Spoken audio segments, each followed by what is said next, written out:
via la prière.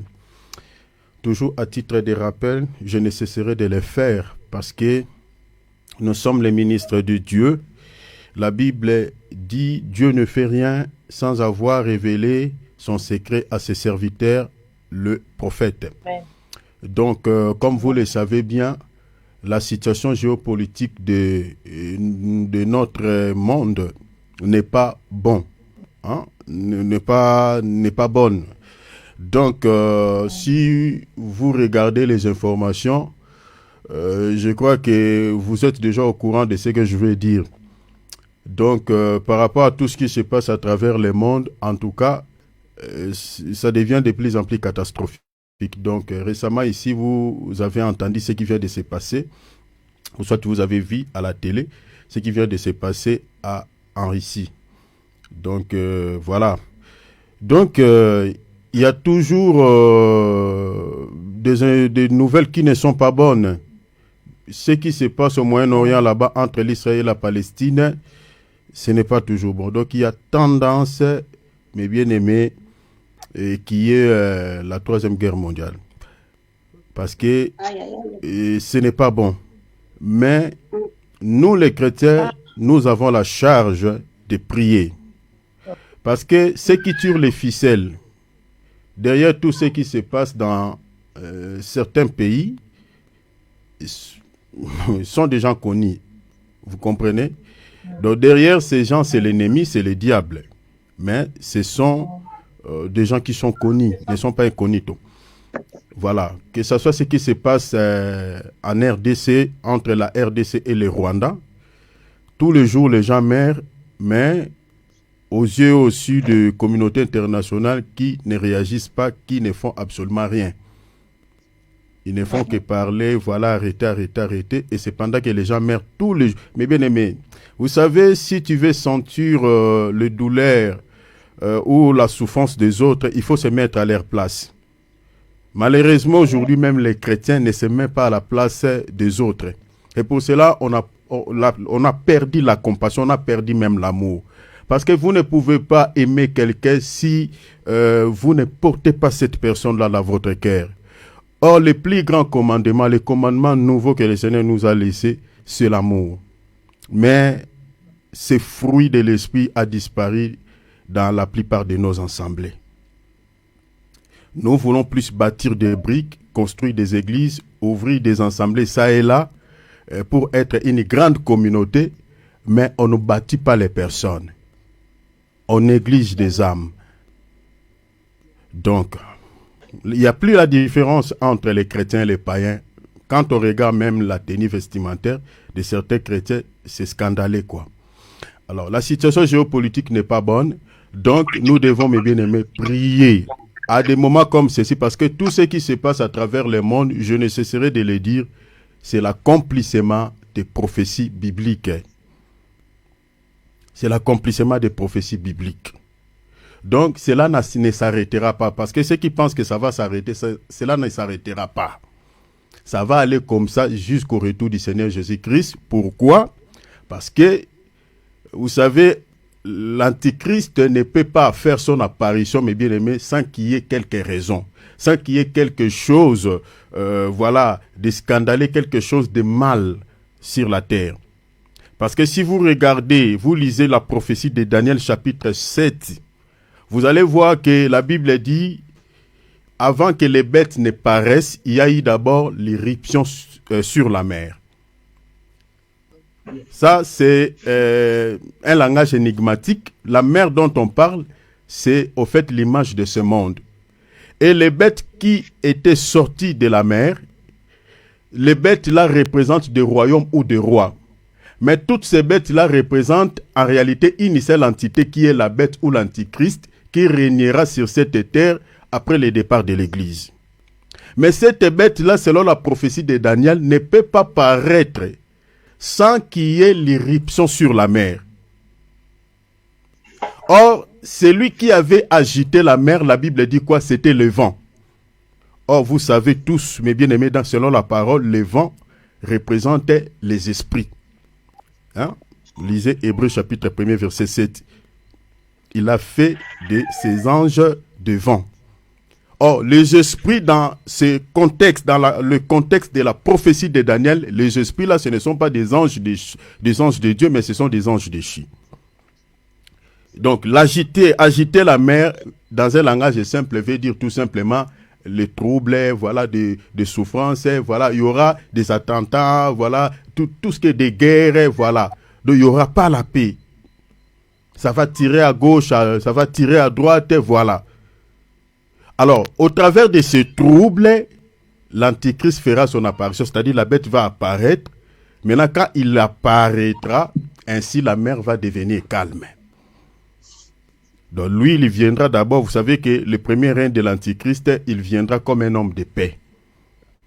Donc c'est-à-dire, ça va aller comme ça jusqu'à l'apparition de cet homme, et c'est lui qui va arrêter ce qui se passe au Moyen-Orient, c'est lui qui va apaiser, c'est-à-dire calmer ces grandes puissances, et c'est comme cela qu'il sera accueilli dans le monde, comme étant quelqu'un qui apporte une solution efficace. Il va traiter pas mal de problèmes pendant les 3 ans et demi de son règne. Le 3 ans et demi au fait, il va régner 7 ans, mais la première moitié de son règne, 3 ans et demi, il viendra comme un homme de paix. Ainsi, au milieu de la semaine, c'est-à-dire à la moitié de 7 ans, il va tourner sa veste et il va faire les choses les plus abominables qui n'ont jamais eu lieu dans ce monde. Donc, c'est pour nous dire quoi? Le Seigneur revient, parce que ça va faire, au fait, l'Antichrist ne peut pas paraître et que l'Église soit toujours sur la terre. C'est-à-dire, avant l'apparition de cet homme, l'Église doit quitter la terre, va aller à la rencontre du Seigneur Jésus-Christ dans les airs, ainsi lui fera son apparition. Donc c'est pour nous dire que les signes que nous sommes en train de voir à travers le monde, tous ces troubles-là, mes bien-aimés, annoncent en réalité aussi le retour du Seigneur Jésus-Christ. Ce sont des signes, mes bien-aimés, des signes majeurs. Il ne faut pas les négliger. Quand vous regardez les informations, ne regardez plus pour regarder, mais mes bien-aimés, il faut regarder, mes bien-aimés, les informations avec aussi l'oreille spirituelle. Le Seigneur revient très très bientôt. Il revient, il est proche à la porte. Ne nous laissons plus dans la distraction. Nous sommes les ministres de Dieu. Le but de ce programme, c'est cela. Mettons nos vies en ordre. Arrangeons nos vies. Marchons dans la crainte du nom du Seigneur. Ne vis pas comme l'autre. S'il y a un chrétien à côté de toi qui vit comme un païen, cher enfant de Dieu, le devoir, au fait, la seule chose que tu peux faire, c'est de pouvoir lui prodiguer des conseils. S'il t'écoute, tu gagnes son âme, gloire à Dieu. Mais s'il ne t'écoute pas, cher enfant de Dieu, continue ta marche, ne le suivez pas. Parce qu'aujourd'hui, nous avons des chrétiens qui sont, au fait, je ne sais pas si je peux appeler ces gens-là chrétiens, qui sont des pierres d'achoppement pour les autres. Leur manière de parler, leur manière de se comporter. Alors ne les suivez pas. Vis ta vie chrétienne selon la parole, ne suivez pas quelqu'un. Parce que quand le Seigneur viendra, mes bien-aimés, chacun attendra la voix de l'époux, mes bien-aimés, à sa manière. Il y a certains qui n'attendront pas. Des corps corruptibles. Mais nous devons, mes bien-aimés, toujours nettoyer. Comme nous avons l'habitude de se rendre à la douche, chaque fois se laver, ça doit être aussi comme cela, mes bien-aimés, sur le plan spirituel. Laver tous les jours, mes bien-aimés, laver notre esprit, laver notre cœur, laver notre âme. Un chrétien qui a un mauvais cœur ne verra jamais les cieux. La Bible dit, heureux ceux qui ont le cœur pur, car ils verront Dieu. C'est-à-dire ceux qui ont des cœurs impurs ne verront jamais le Seigneur. Dommage pour les chrétiens qui ont le cœur, un cœur mauvais, qui ont des cœurs mauvais.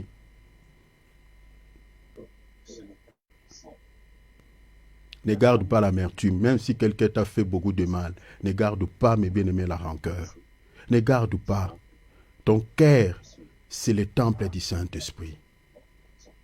Ton cœur ne peut pas être dépôt de péché. La Bible dit, c'est toutes ces choses, les péchés, les impudicités, les amertumes, les vols, le meurtre, sortent du cœur. Les cœurs de certaines personnes sont des entrepôts du mal, sont des entrepôts des péchés. C'est là où loge toutes sortes de mal. Quand vous voyez quelqu'un insulter une personne, mes bien-aimés, cela vient de son cœur. Ça fait partie des colis qu'il garde encore dans son cœur. Quand vous voyez quelqu'un vivre dans l'impudicité, cela vient de son cœur. Alors que nos cœurs est censé être la demeure de Dieu, la demeure du Saint-Esprit. Et le premier travail que le Saint-Esprit fait dans nos vies, il faut d'abord nettoyer. Qui parmi nous, ici, avant d'entrer dans une maison, mes bien-aimés, tu ne nettoies pas ta maison, tu ne laves pas ta maison. Le Saint-Esprit nettoie. Si le Saint-Esprit vit en toi, il doit nettoyer ses saletés. Et si tu sais que tu as le Saint-Esprit, tu dois vivre une vie de sainteté. Mais si tu vis une vie d'impureté, il ne supporte pas cette vie. Il fouillera. Et si tu n'as pas le Saint-Esprit, c'est compliqué pour hériter le ciel. Parce que c'est lui qui nous donne le sceau, mes bien-aimés, pour le jour de la rédemption. Humilie ton cœur, s'il te plaît. Ne sois pas orgueilleux. Humilie-toi. Demande à Jésus, Seigneur, miséricorde pour toutes les faiblesses que j'ai. Et donne-moi la force de travailler là-dessus, de mener une vie qui t'honore. S'il vous plaît, prions au nom de Jésus. J'aimerais nous lire ces passages qui vont nous pousser, qui vont nous motiver. Ça, c'est la parole du Maître. C'est la parole du Seigneur. Ne te laisse pas traîner par les désirs de ta chair. Ne te laisse pas traîner. N'obéis pas à ce que ton corps te demande tout le temps. N'obéis pas aux désirs de la chair. Le temps n'est plus à notre avantage. Je suis dans Luc chapitre 21. Le Seigneur parle des événements eschatologiques, des événements qui surgiront avant sa venue. Ces événements font partie des signes précurseurs qui, au fait, nous révélera la venue du Seigneur Jésus-Christ. Parce que le Seigneur avait donné tout un enseignement sur l'eschatologie, au fait, sur les événements futurs avant son retour. Il avait répondu, au fait, à la question de ses apôtres.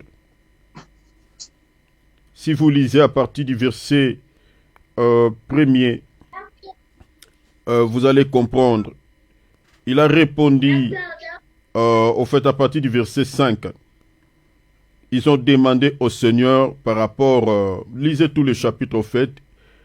Ils ont demandé au Seigneur quel sera le signe de son avènement et la fin du monde.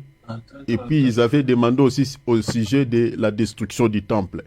C'est ainsi que le Seigneur avait donné tout un enseignement là-dessus. Mais je lirai d'abord le verset 11. Il y aura des grands tremblements de terre en divers lieux. Mais bien aimé, je crois depuis toujours, mais je peux remonter même à partir de 2020 jusqu'en 2024. On a vu, mes bien-aimés, tous ici, on a suivi même sur les informations, il y a d'autres même qui y ont vécu cela en live. Ça et là, à travers le monde, les tremblements de terre qui ont eu lieu, ça et là. En Syrie, en Turquie, au Maroc, mes bien-aimés, en Chine, au Japon, les tremblements de terre, mes bien-aimés, qui ont coulé beaucoup d'encre, qui ont tué beaucoup de gens. Ces catastrophes naturelles font partie des signes, mes bien-aimés, qui annoncent aussi le retour du Seigneur Jésus. Le Seigneur a parlé de la famine. Aujourd'hui, mes bien-aimés, à travers le monde, la famine est entrée partout. Partout. Même en Europe, il y a la famine. Mais beaucoup de gens, mes bien-aimés, ne savent pas. La majorité de la nourriture que nous achetons dans les supermarchés, ce sont des choses, mes bien-aimés, qui ne sont pas grandies, naturellement. C'est-à-dire, tout ce que nous achetons, la majorité, c'est du chimie. C'est du chimie. On ne laisse plus la terre se reposer parce que les gens ne veulent plus s'aimer selon les saisons et récolter selon les saisons. C'est du chimie que nous mangeons. Pourquoi? C'est pour pouvoir couvrir, pallier à cette situation, pallier à cette faim qui touche déjà le monde. la famine est partout. Dans certains pays qui n'ont pas les moyens, cela se fait sentir énormément. Surtout en Afrique, n'en parlons pas, même en Asie. Si vous regardez dans vos boîtes à lettres, ceux qui sont en Europe, vous verrez qu'on demande toujours l'aide pour aider les gens qui n'ont rien à manger, qui n'ont rien à mettre sous la dent. La famine fait partie des signes qui annoncent sa venue.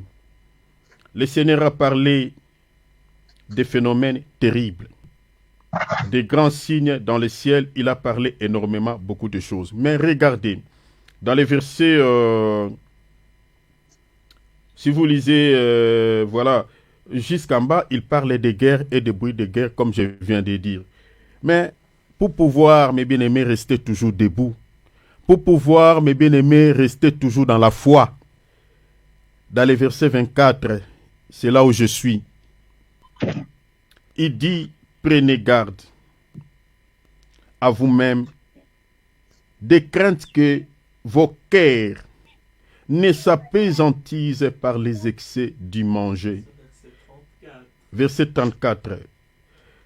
Prenez garde, il dit à vous-même, des craintes ou de peur que vos cœurs ne s'apaisantisent par les excès du manger et du boire. Donc, en d'autres termes, ici, le Seigneur nous exhorte à jeûner. Donc, de se priver un moment de la nourriture. Parce qu'en mangeant, en continuant toujours en mangeant, à ne pas pouvoir jeûner, à ne pas pouvoir se priver de la nourriture un moment, cela va rendre nos cœurs lourds. Cela va semer une sorte de pesanteur, une sorte de la lourdeur au niveau de l'âme.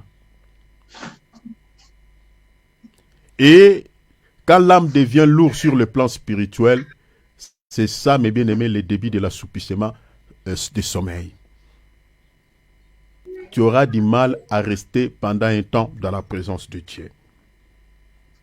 Et le Seigneur dit, par les soucis de la vie, les soucis de la vie, surtout actuellement, mes bien-aimés, qui dira qu'il ne s'inquiète pas pour sa vie? Tout le monde, regardez, les gens se réveillent. Il y a des gens qui travaillent, qui ne dorment même plus. Parce qu'ils veulent toujours gagner la vie. Les soucis de la vie peuvent tuer aussi la foi. Il y a beaucoup de chrétiens, surtout en Europe, qui n'ont plus une vie d'intimité vraiment personnelle avec le Seigneur. À cause quoi? À cause des soucis de la vie. À cause des soucis de la vie. Les gens sortent le matin, ils veulent travailler plusieurs heures pour gagner sa vie. Et quand il rentre à la maison, il est épuisé, il est fatigué, il n'a pas le temps de prier, il n'a pas la force même de préparer même sa propre nourriture. Il prend quelques yogourts dans le frigo, il mange et puis il dort. Demain, il va se réveiller encore tôt parce qu'il a des objectifs, il veut gagner sa vie. C'est obligé? Les soucis de la vie, cela fait partir aussi de quelque chose qui peut s'aimer, qui peut tuer la vie de prière. Le Seigneur dit, dans le verset maintenant 36, il dit, veillez donc et priez en tout temps. Il ne dit pas prier lorsque tu as l'occasion.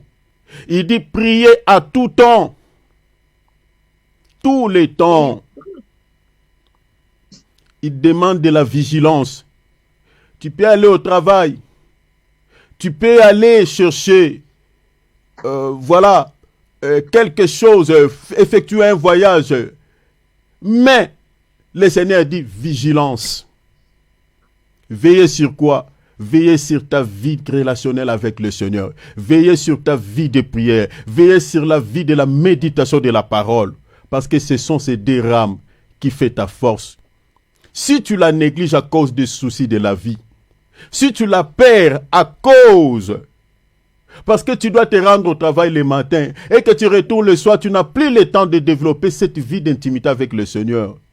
Le Seigneur dit, cela va tuer ta vie spirituelle.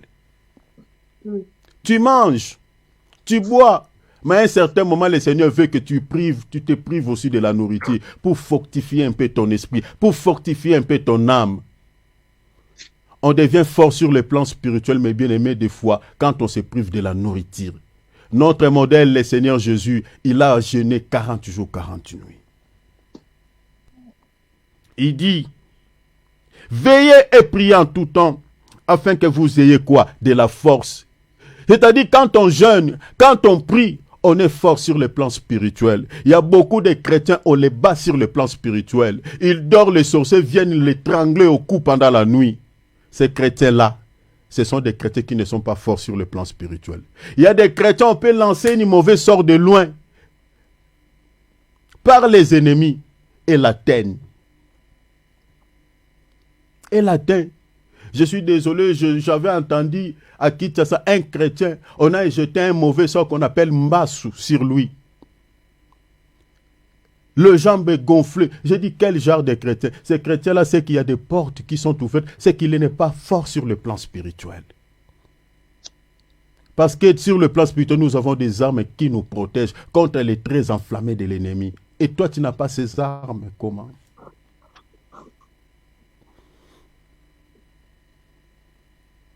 Afin que vous ayez de la force. Quand tu dors, quel genre de rêve que tu fais? On te poursuit ou c'est toi qui poursuis les gens? On te poursuit par tes ennemis? Dans tes rêves, quand tu combats, quand tu livres un bagarre, on te bat ou c'est toi qui bats? Si on te bat, si on te poursuit, c'est que sur le plan spirituel, tu n'es pas fort. Tu dois intensifier ta vie d'intimité avec Dieu. Tu dois intensifier ta vie de prière pour que tu deviennes fort. Afin que vous ayez de la force de s'échapper à toutes ces choses qui arriveront. Et le Seigneur dit, et de paraître debout, debout devant les fils de l'homme. C'est-à-dire quand le Seigneur reviendra, ne te trouve pas assis, ne te trouve pas dormi, mais te trouve debout. Rappelez-vous, l'apôtre Paul dit aux Romains, prends garde, toi qui crois être debout, de tomber. C'est-à-dire, le contraire de debout, c'est tomber. Or, la chute dans la foi, c'est-à-dire, c'est de se retrouver dans les péchés, dans une vie d'immonde, dans une vie de péché. Mais être debout, c'est de se conserver pur, c'est de marcher dans une vie de sainteté. Nous allons prier. Demande à Dieu que tu ne sois pas quelqu'un quand tu te réveilles le matin. Tu ouvres directement ton frigo, tu prends à manger. Tu peux commencer aussi par la spiritualité, nourrir ton âme par la parole, nourrir ton esprit par la prière. Ne commencez pas d'abord parce qu'il fait très froid, nous qui sommes en Europe, en Afrique parce qu'il fait très chaud, tu dois prendre quelque chose de frais. Tu veux prendre quelque chose de chaud.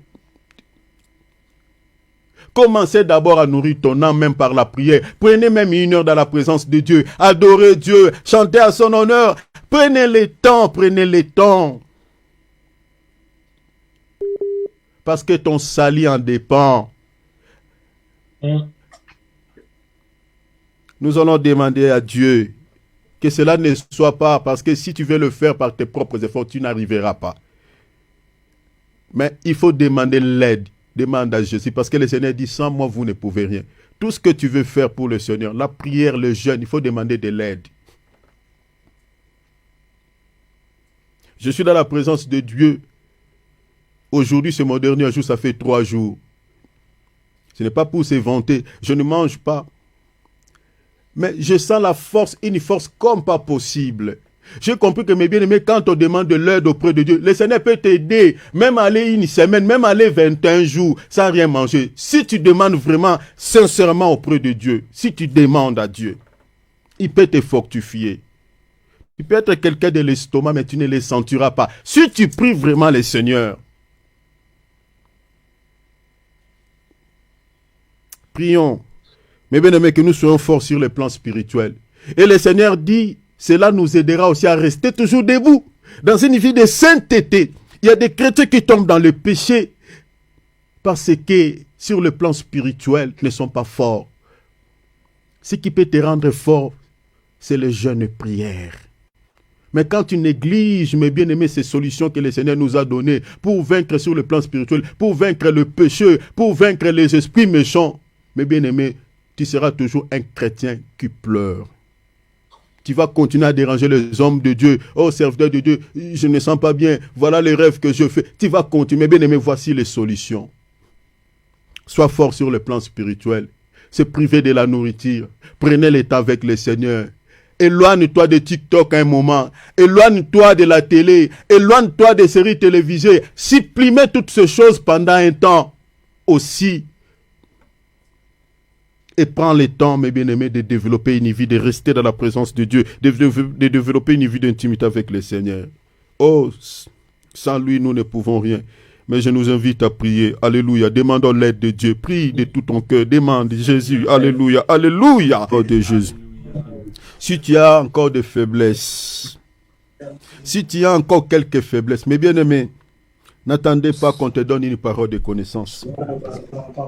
Nous sommes les serviteurs de Dieu. Des fois, le Seigneur nous révèle aussi certaines choses dans la vie de certains fidèles. Mais des fois, on ne vient pas transmettre ces messages ici. Des fois, on prie. On prie seulement pour que le Seigneur puisse aider cette personne. Toi-même, tu connais la vie que tu vis, la vie que tu mènes. Tu connais comment tu te conduis. Regarde, la plus grande police de ta vie, c'est ton cœur. Les gens de ce monde peuvent témoigner des biens au sujet de toi. Tu es une bonne personne. Comme je vois aujourd'hui certains serviteurs de Dieu qui aiment les éloges, qui aiment les témoignages des hommes. Ah, c'est un homme de Dieu vraiment qui craint Dieu. Mais lui-même dans son cœur, il ne sait qu'il ne craint pas Dieu. Certains chrétiens qui aiment les éloges, qui aiment qu'on témoigne des biens au sujet de leur vie. Mais dans son cœur, il sait qu'il demeure dans une vie de saleté. Il connaît l'état de son cœur.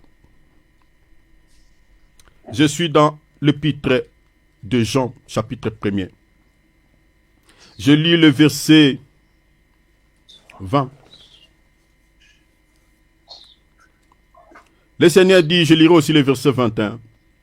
Car si notre cœur nous condamne, Dieu est plus grand que nos cœurs. Si ton cœur te condamne, si ta conscience te condamne, Dieu est plus grand que nos cœurs. Verset 21. La Bible, verset 20 plutôt toujours, la Bible dit, et il connaît toutes choses. Ici, on compare Dieu à notre cœur. C'est-à-dire tout ce que toi tu fais, dans ton cœur tu sais ce que tu fais. C'est-à-dire si ton cœur sait ce que toi tu fais, c'est-à-dire ton cœur peut t'accuser.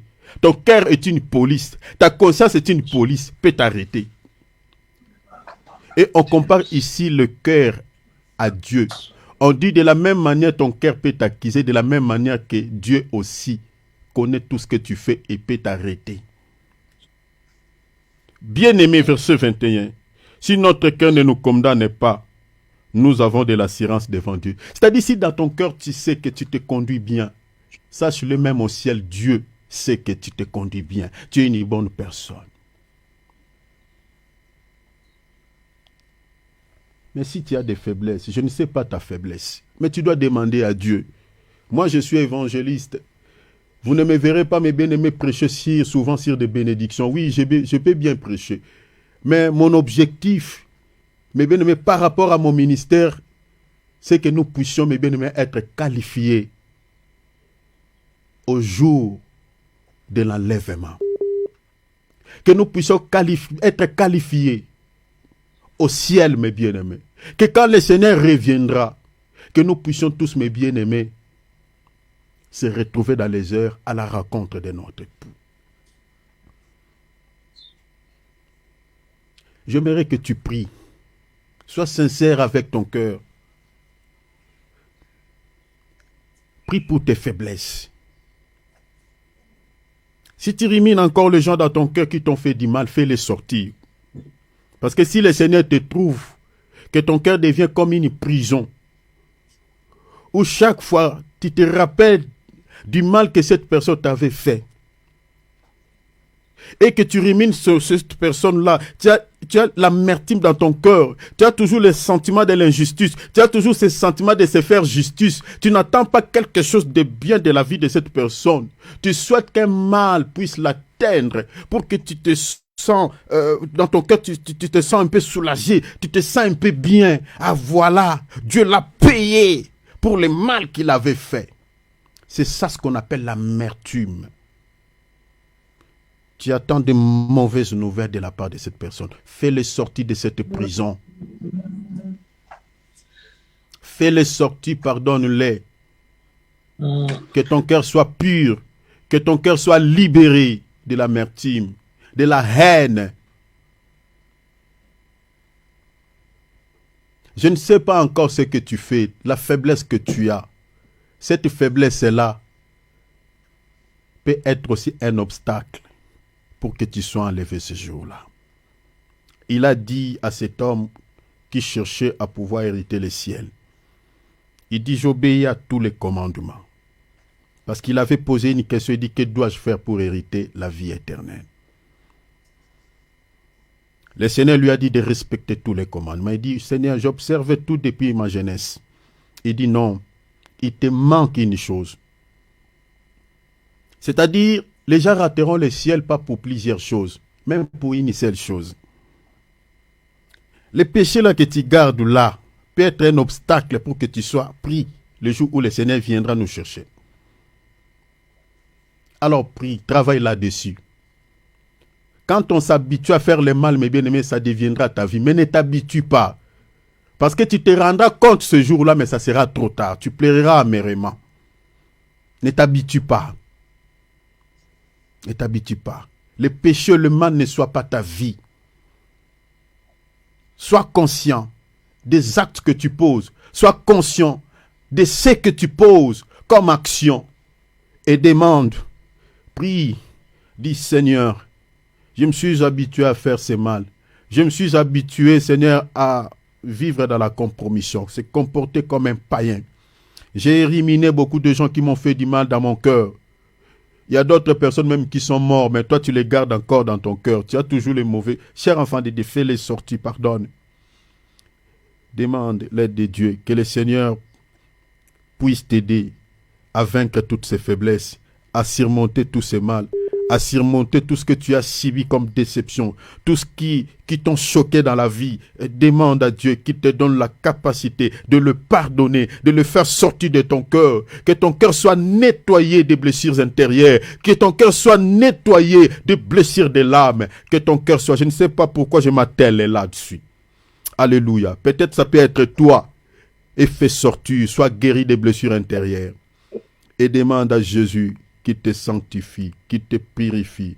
Et prions pour nos faiblesses. Demande l'aide de Dieu. Alléluia. Il y a beaucoup de chrétiens qui se sont rétrogradés quant à la foi. Il y a des chrétiens qui sont tombés même dans l'apostasie, dans l'abandon de la foi. N'ont plus la vie d'intimité avec Dieu. Parce qu'il n'y a rien qui va dans sa vie. Parce qu'il n'y a rien qui marche dans sa vie. Parce qu'il y a des choses où il a demandé à Jésus. Il a demandé à Jésus de pouvoir l'aider. Mais puisque la réponse tarde, le Seigneur tarde à agir dans sa vie, le chrétien là est tombé dans l'apostasie, est tombé dans l'abandon de la foi. Il n'a plus la vie de prière. Il ne veut plus même fréquenter son assemblée. Il ne veut plus jeûner. Il ne veut plus même méditer la parole. Il commence à goûter un tout petit peu aussi au péché. La Bible dit rien ne nous séparera de l'amour de Christ. J'aimerais que tu fasses cette prière. Parce que mes bien-aimés, quand nous sommes accablés par des différents soucis de la vie, quand nous sommes accablés par des différents problèmes, mes bien-aimés, sachez-le qu'à ce moment-là, l'ennemi n'est pas loin. Il vient nous chuchoter à l'oreille dans nos pensées que voilà les dieux que tu pries, t'as abandonné, t'as délaissé. Pourquoi tu dois continuer à les suivre? Pourquoi tu dois continuer à prier? Pourquoi tu dois continuer à jeûner? Bien-aimé, toutes les pensées qui viennent dans ta tête au moment où tu es accablé dans des détresses, dans des soucis, des pensées qui viennent dans ton esprit, qui te dit de ne pas pouvoir prier, qui te dit voilà Dieu t'a abandonné. C'est ça les diables, c'est ça Satan. Il t'oppresse pour te retirer de la présence de Dieu, pour te cribler comme le froment, te tuer spirituellement. Bien-aimé, faisons comme d'habitude, mettons nos micros à mode silencieux. À titre de rappel, nous sommes à télé sur J'arrive la... pas à faire. Voilà, je vais faire pour toi, Merci. derrière ma sœur. Voilà, nous sommes attelés sur l'apostasie. Donc, je nous rappelle les points qui sont restés par rapport à cette partie. Donc, il y a l'apostasie. Et puis, nous allons partager sur autre point, deuxième point, sur le péché. Le péché, nous avons point A et puis point B. Et puis, nous allons partager sur autre point, je vous retrouve parce que j'ai noté ici sur mon attel. Nous allons partager également sur quoi? Sur le rejet du Messie.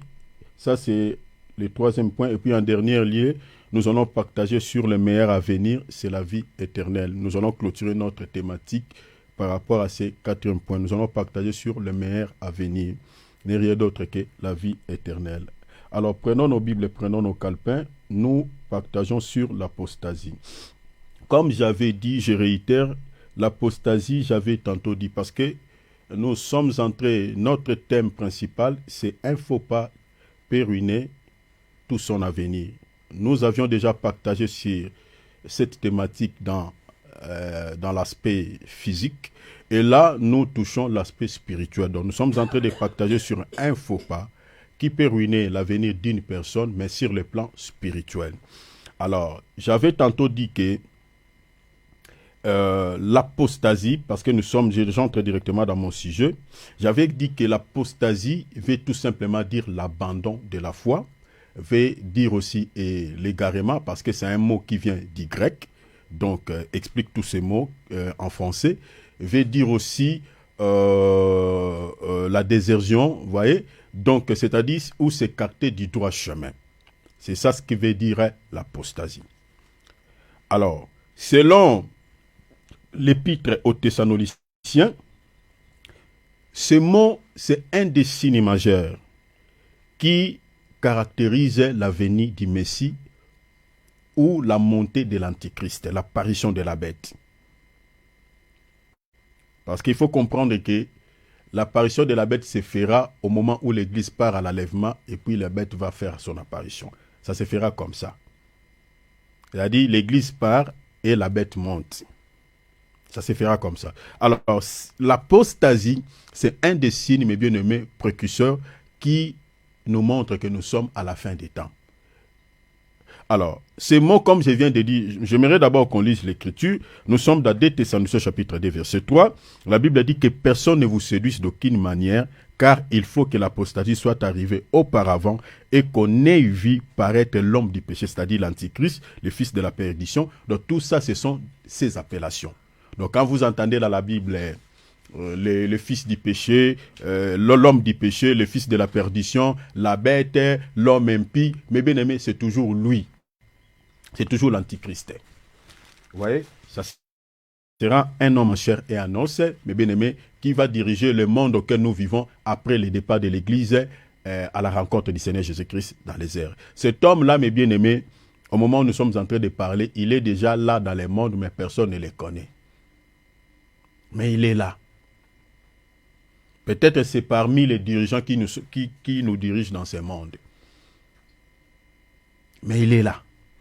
Alors, l'apostasie, ça fait partie des signes qui nous montrent que cet homme-là est déjà proche à la porte. Ou l'enlèvement de l'Église est proche à la porte, comme nous avons vu ici dans les Écritures. Alors, l'apostasie, j'avais tantôt dit que c'est l'abandon de la foi. J'avais parlé de la foi ici, c'est que c'est la foi. Parce qu'il y a des chrétiens qui mélangent tout. Vous comprenez, qui ne savent pas faire la différence entre les différents types de foi qu'on retrouve dans la Bible. Nous avions tantôt dit ici que dans la Bible, nous avons 3 types de foi qu'on retrouve dans la Bible. Nous avons premièrement la foi en tant que don spirituel. Ça, vous le verrez dans l'épître aux Corinthiens, 1 Corinthiens chapitre 12 lisez à partir du verset 9 ou 10. Ça, c'est la foi en tant que don. Donc, cette foi, nous avions dit que c'est une foi qui est donnée aux gens qui ont des dons de puissance. Cela n'est pas accordé à tout le monde. Donc les gens qui ont les dons de la puissance ont aussi la foi en tant que don. Nous avions parlé de plusieurs les classes de dons, les différentes classes de dons qu'on retrouve dans la Bible. Premièrement, nous avons la première classe, c'est les dons de révélation. La deuxième classe, les dons de puissance. La troisième classe, c'est les dons qui accompagnent les dons de la première classe et puis les dons de la deuxième classe. Donc, les dons de révélation, ici, j'ai fait une récapitulation rapide. Les dons de la révélation, nous en avons que 3. La prophétie, le discernement des esprits et puis la parole de connaissance. Les dons de puissance, nous en avons 2. Les dons des miracles et puis les dons de guérison. Les dons du troisième groupe, ici, j'aimerais ajouter un élément que j'avais oublié après avoir écouté ma vidéo. J'avais oublié d'énumérer un autre don. Parce que j'avais parlé, par rapport au don du troisième groupe, j'avais parlé des 3 dons. Non, nous en avons au moins 4. Corrigez pour ceux qui ont écrit. Donc, nous en avons 4 dons du troisième groupe. Donc, la troisième classe des dons, nous en avons au moins 4 dons. Dans la troisième classe, nous avons les dons de la foi. Le don de la foi est attaché au don de puissance. C'est un don qui accompagne les dons de puissance dans l'opération. Nous avons le don de la parole de sagesse. Sans le don de la parole de sagesse, on va vous arrêter un jour, mes bien-aimés, dans l'opération. Un jour, on peut vous arrêter, vous donner une prophétie, une révélation récite de la part du Seigneur, mais puisque vous n'avez pas la sagesse de pouvoir transmettre ces messages, on vous arrête, on peut même vous tuer. Je nous avais dit ici que la majorité des prophètes du Tanakh ont été malmenés, ont été tués, ont été mis en prison à cause des dons de révélation. Je nous avais dit ici, Jérémie, il a été plusieurs fois mis en prison à cause de la prophétie, des dons de la prophétie. La raison pour laquelle il a écrit Lamentation. Vous lisez le livre de 1 Roi chapitre 22, Jérémie, il a donné un message qui vient de Dieu. Mais à cause de cette révélation qu'il avait transmise au roi, le roi l'a mis en prison, l'a fait souffrir. Vous voyez cela. Jean-Baptiste a été décapité. Vous voyez, à cause de tout. Mais bien aimé, les dons de la révélation est à cause. C'est pour cela que Dieu a mis les dons de la sagesse à côté pour accompagner ces dons.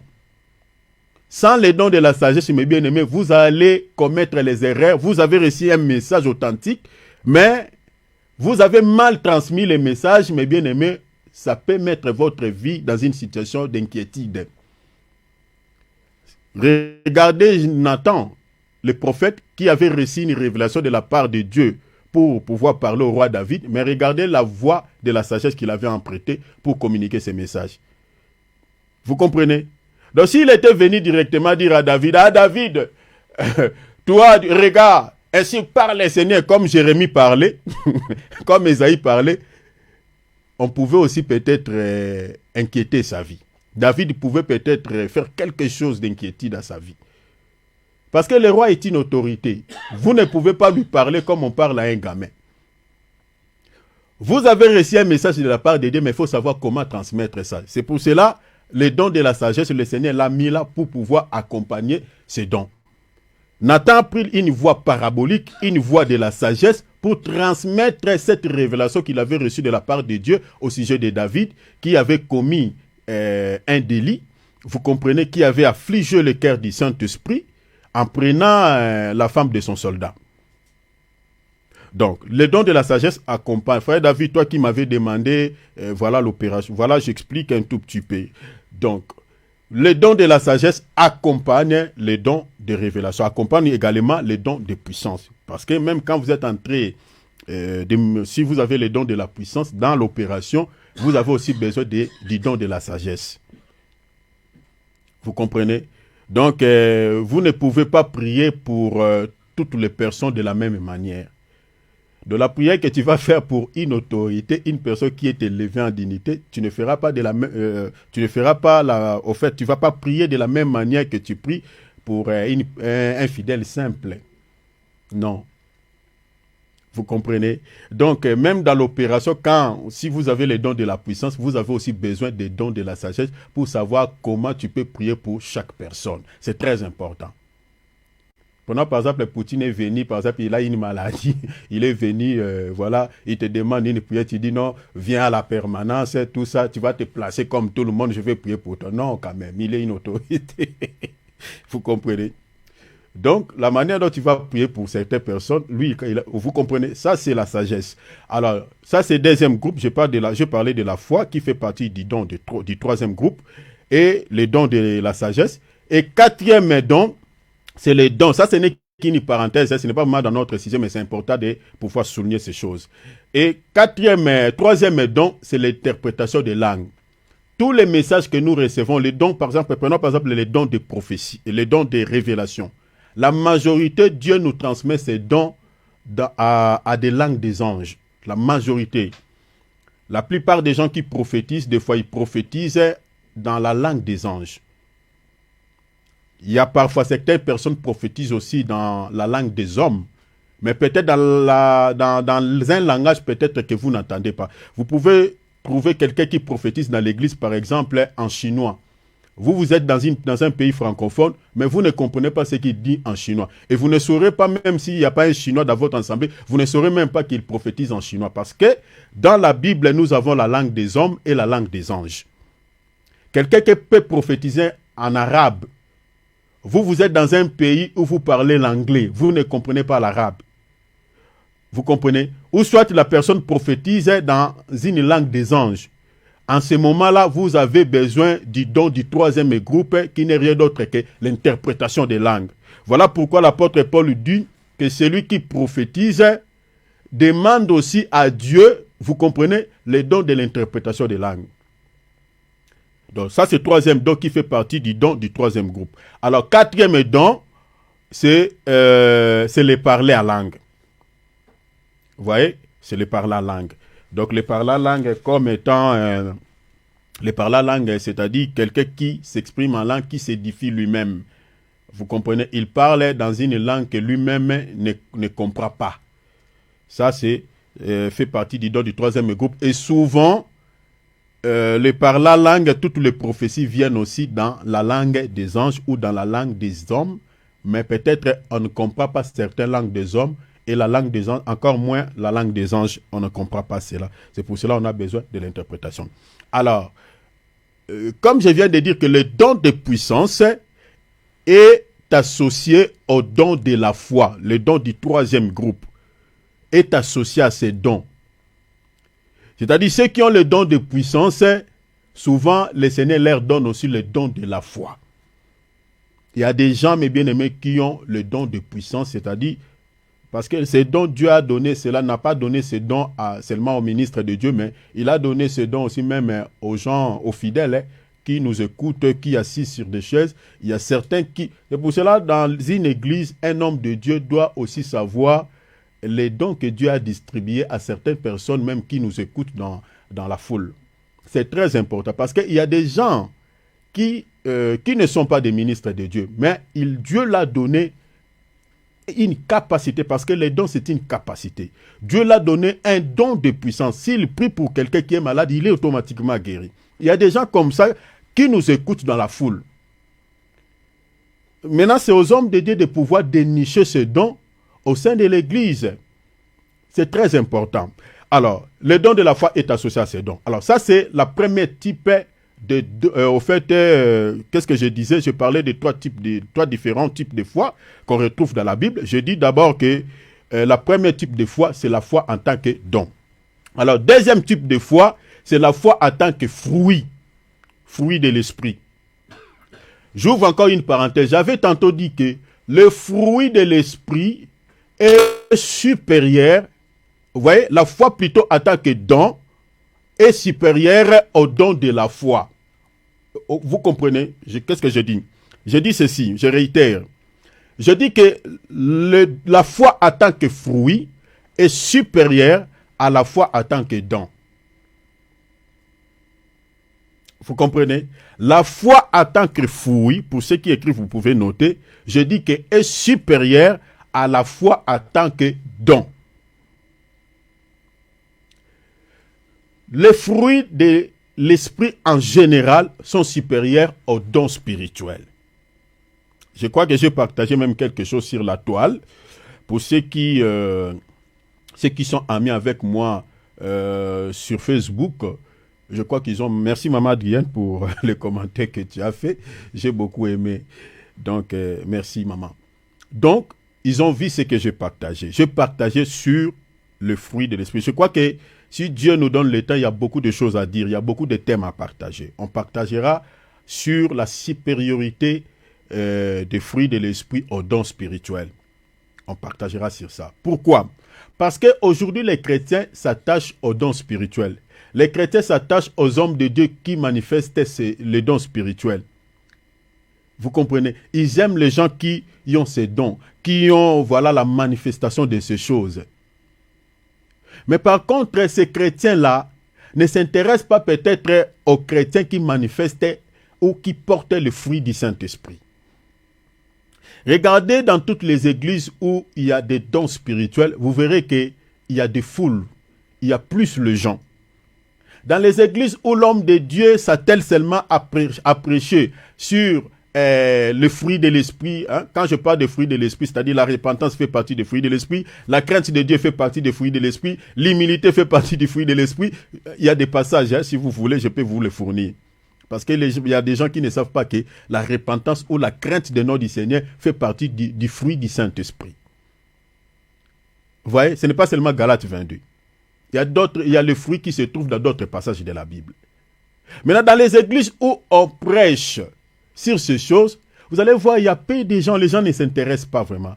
Alors qu'entre les dons spirituels et les fruits du Saint-Esprit, ce qui sauve, ce n'est pas les dons. C'est le fruit qui sauve. Mais peu de chrétiens le savent.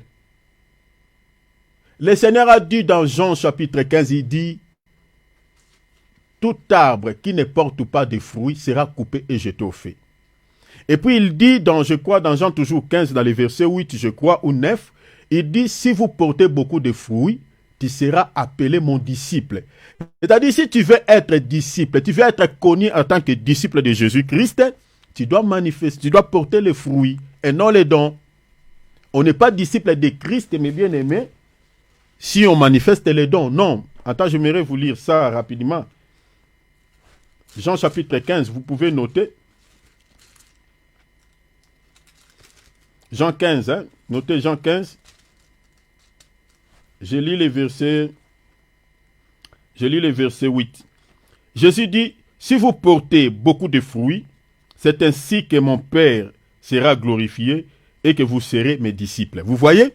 Donc, c'est-à-dire, on est disciple de Christ du moment où nous avons porté les fruits. Donc, on n'est pas disciple de Christ quand on manifeste les dons. Ça, c'est important. Vous comprenez? Important. Vous voyez? Mais maintenant, cela ne dit pas que les chrétiens ne doivent pas s'intéresser aux dons. Non, la Bible dit aspirer aux dons. Les dons édifient. Vous comprenez? Les dons est donné pour l'édification de l'Église. Mais nous devons mettre cela en tête que les dons ne sauvent pas. C'est important. C'est important. Et dans l'Église, si vous avez les dons, en tout cas, les gens seront soulagés, seront consolés. Vous comprenez? Comme les dons de la prophétie. Les dons de la prophétie consolent, édifient et puis exhortent. Les dons, ça soulage, ça fait du bien. Surtout quand à la chair comme ça, dans une église où il y a les dons, en tout cas, les gens sont consolés. Vous voyez, il y a aussi, en fait, qu'est-ce que je peux dire? Une personne peut venir triste. Mais si une parole de connaissance est libérée en sa faveur, la personne est consolée, la tristesse est partie. La personne est édifiée. C'est utile. Mais cela ne sauve pas. Ne sauve pas. Ce qui sauve, c'est les fruits. Et nous sommes reconnus en tant que disciples de Christ si nous avons porté les fruits et non les dons. Quelqu'un peut se convertir aujourd'hui. Il donne sa vie à Jésus-Christ. Il n'a pas encore abandonné son impudicité. Il n'a pas encore abandonné son vol. Il n'a pas encore abandonné, voilà, ses mensonges. Mais le Saint-Esprit peut les saisir. Il manifeste les dons. Hein. Mais c'est difficile que quelqu'un se convertisse aujourd'hui, commence directement à porter tous les fruits du Saint-Esprit. Impossible. Même dans la nature comme ça, mais pour qu'un arbre puisse porter les fruits, il faut que cet arbre-là atteigne un âge, un certain âge. Ça doit prendre un peu de temps. Voilà pourquoi vous voyez que les hommes de Dieu ont un rôle à jouer, doivent avoir un grand cœur, doivent avoir la patience. Surtout pour ceux qui viennent de se convertir, qui n'ont pas encore abandonné totalement leur mauvaise vie. Parce que manifester le fruit, produire le fruit, ça peut prendre un temps.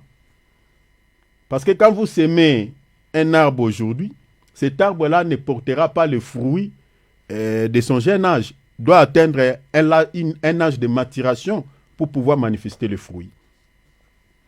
Vous comprenez? Mais les dons spirituels, même une jeune plante comme ça, pour un nouveau converti, peut manifester cela. Mais maintenant, c'est le fruit qui nous sauve. Mais je suis désolé pour les chrétiens qui suivent les dons, qui suivent le Seigneur, partout dans les églises où il y a la manifestation des dons spirituels. Chers enfants de Dieu, faisons attention, les dons spirituels, comme je l'ai dit dans ma page Facebook, les dons spirituels peuvent être contrefaits. C'est-à-dire peuvent être imités par les diables. Partout où vous voyez, mes bien-aimés, la manifestation des dons spirituels, cela ne dit pas forcément que Dieu est là ou la présence de Dieu est dans ces lieux.